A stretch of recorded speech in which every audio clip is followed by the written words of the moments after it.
Hey guys, welcome back to another video. In today's video, I'll be going over 3 tips that I would give to my viewers after playing this game for a week.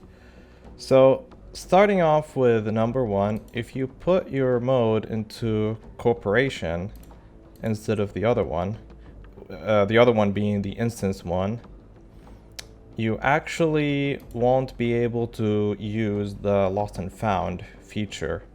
Meaning that if you lose a gun, or let's say a legendary walks out of bound, you actually won't be able to get it unless you change your mode into the instance loot one.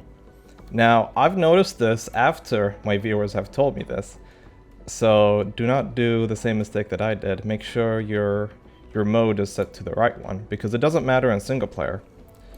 At the end, your friends aren't going to get the same loot since you're playing on single player. Alright, moving on to the second tip.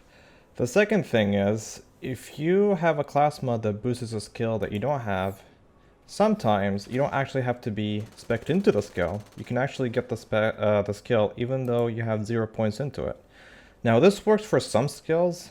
I know it works for Phalanx Doctrine.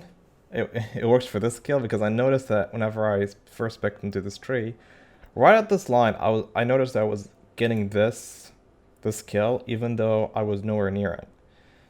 So this is a useful tip because it makes a lot of class mods actually more useful than what they seem.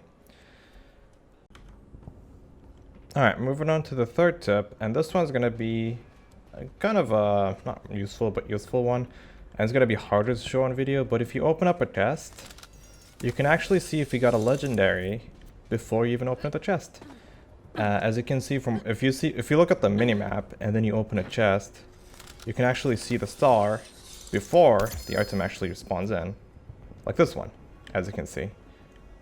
Now this helps to kind of know when you're gonna get a legendary before you get a legendary. This also works for bosses and stuff like that. Not really useful tip, but I thought I would include it anyways. Anyways, I hope you guys found this video helpful. I'll make more of these if this get a lot of support. And I'll see you guys in the next video. Later.